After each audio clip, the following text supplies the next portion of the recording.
Good morning. I am Marcus Pontius Pilate. For some reason, history blames me for the death of Jesus. But let me say, that little phrase in your creed, crucified under Pontius Pilate, does not give you the complete picture. So as I share my story, I want to lift the lid on the most perplexing trial that ever came my way. But first, some background. Being raised in central Italy as a young adult, I enlisted in the Roman military. I started off as a soldier and gradually worked my way up the chain of command. My benefactor, named Sejanus, commended me to the Emperor Tiberius, who then appointed me as the governor of Judea. And so, in AD 26, I took up residence in the magnificent portside palace of Caesarea that was built by King Herod the Great. As Roman governor for the next 10 years, my duties included tax collection and public works.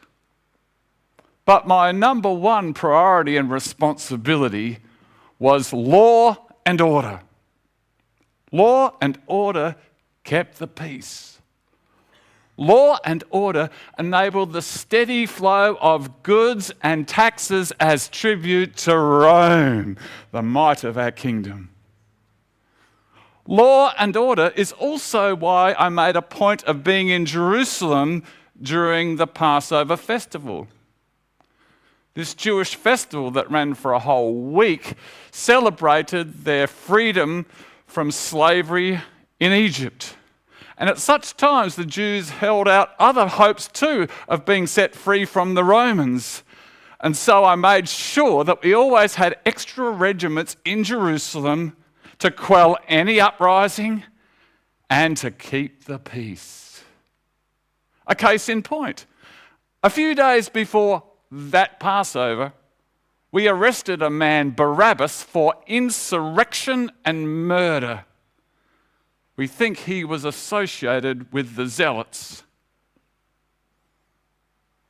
Rumours of Jesus, his miracles, his teaching, his influence, had already been circulating for a couple of years.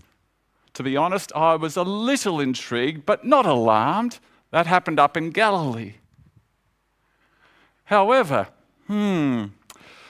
things changed a little bit because for some reason, Jesus upset the religious leaders. And that didn't just happen in Galilee, it also happened in Jerusalem. It seemed that every time Jesus was in town, he got up their noses. The Jewish high priest, Caiaphas, saw Jesus as a threat who needed to be eliminated. And that's how I encountered Jesus. Early on the Friday morning after Passover, my servants woke me.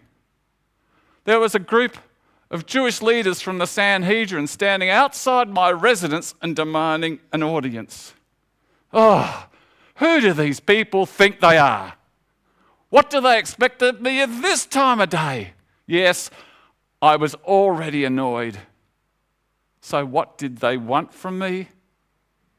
They wanted me to execute Jesus. They accused him of being a criminal and that he had claimed to be the King of the Jews. That's an easy claim to make. But to tell you the truth, I could not hold on to that. You see, where was his army? Where was his weapons? He had none of that. He wasn't threatening Rome. He wasn't breathing out threats against anyone else. Nor had he broken any Roman laws that could warrant the death penalty. Still, to resolve my curiosity, I asked him, "Are you the King of the Jews?" Jesus didn't answer yes or no. Instead, he asked me, "Is that your question? Or did some others tell you about me?" Oh, now there's a clever strategy. Jesus was challenging me to draw my own conclusions about him rather than swallowing the accusations of his accusers. I was surprised that he was in no way intimidated by me or what I could do to him. Instead, he seemed calm, secure, and certain of his destiny. From the start, I knew the Jews had handed him over to me out of envy. The whole thing was a setup, and still I needed to deliver a verdict. So I asked him, "What is it you have done?" Now, Jesus did not confess to any crime. Instead, he said, "My kingdom is not an earthly kingdom. If it were, my disciples would fight to stop me being handed over to the Jewish leaders. My kingdom is not of this world." "Ah, so you are a king then?" I was curious to find out a bit more of the nature of what he claimed was his kingdom. And his reply confounded me because it seemed to have something to do with his idea of truth than about legal matters. He looks me in the eye and says, "You say that I am a king. Actually, I was born and came into this world to testify to the truth. Anyone who loves the truth recognizes that what I say is true." Huh? What was I meant to make of that in Roman law? What do you make of that? I was puzzled and perplexed. Here's how I resolved it. Every tribe, language, and culture has its own understanding or definition of the truth. And so I dismissed his claims as his own personal religious convictions. Sure, he might have delusions of grandeur, he might be crazy, but that is not a capital offence. This trial had gone on far enough, and so I delivered my verdict. I find him not guilty. And as part of my Passover custom, I offered to set Jesus free as a prisoner. But they would have none of it. Instead, they demanded that Barabbas, a convicted murderer, be released. It made no sense to me at all. The truth is, I wanted to release Jesus. And so, to appease the Jewish leaders, I had him flogged. My Roman soldiers went to town on him, leaving his back torn to shreds. I placed a crown of thorns on his head, draped a purple robe over his shoulders, and then began slapping him across the face and paying him mock homage. "Hail, King of the Jews! Hail, King of the Jews!" When they'd finished their sport, I brought out this beaten and bloody Jew and again repeated my verdict. I find him not guilty.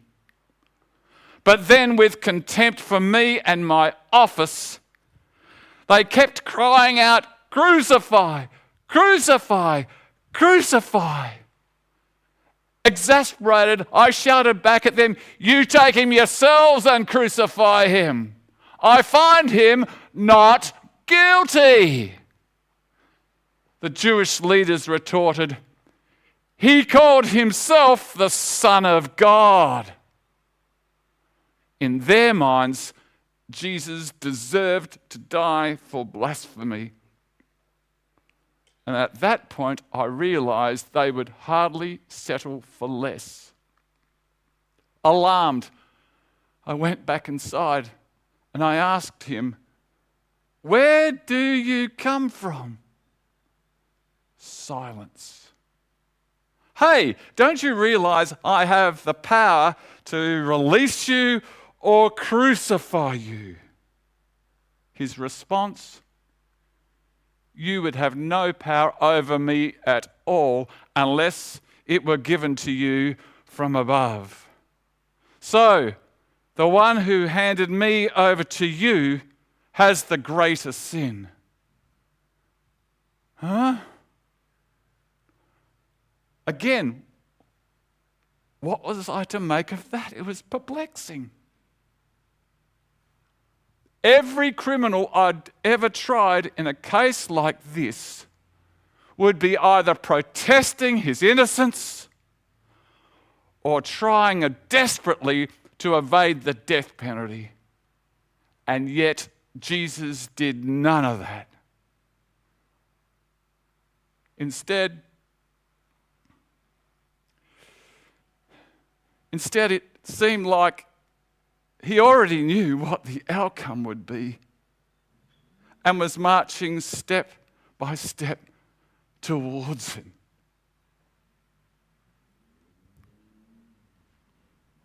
I still wanted to set Jesus free, but the Jewish leaders kept shouting out, "If you release this man, you are no friend of Caesar. Anyone who declares himself a king is a rebel against Caesar." In other words, if I'd set Jesus free, I would be supporting treason against Caesar. And I'd hardly want that getting back to the Emperor Tiberius, would I? A little later, the chief priests and leaders declared that they had no king but Caesar. And so I reluctantly handed Jesus over to be crucified. And believe me, it gave me no pleasure. A bit later that day, my soldiers went to finish off the victims, but they found that Jesus was already dead. One of my soldiers took a lance and plunged it into his chest cavity, and out flowed clots of blood and serum. He'd already been dead for some time. I gave permission to Joseph of Arimathea to take his body down and go through their burial rites. Next day is the Sabbath. The Jewish leaders are again badgering me. This time, they want me to put a seal on the tomb and to post a guard next to it. They wanted to make sure that his disciples would not come and steal his body and then go around claiming that he had risen from the dead. So I granted it. Well, we all know how that worked out for them, don't we? That mess was now for Caiaphas and his cronies to sort out.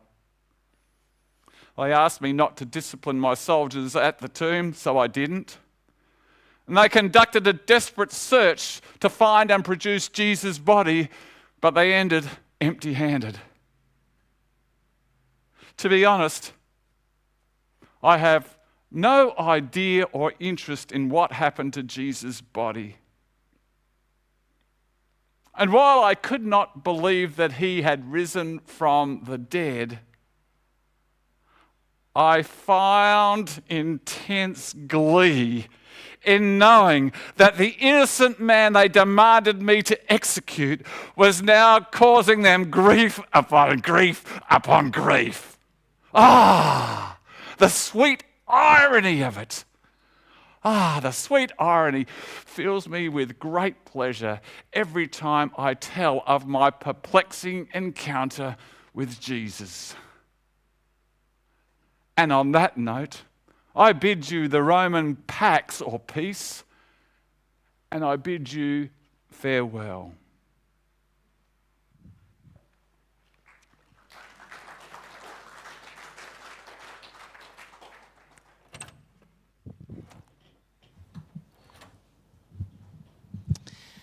We have a few minutes now to have some time of, you can take it either as some silent reflection for yourself and private reflection on what's on the drama of Pontius Pilate, or else in small group discussions with someone next to you or around you. But there are a few questions that you can reflect on or discuss on the screen. Question number 1, why did the Jewish religious leaders react so strongly to Jesus? What do you make of Jesus' claim, I was born and came into the world to testify to the truth? All who love the truth recognise that what I say is true. We have, what evidence would you draw on to support Jesus' claim? And if Jesus is the truth of who God is and how God feels towards us, then how do we respond to him? So feel free to pick one of those or a couple of those questions and to reflect on, or to share your thoughts with each other over the next few minutes.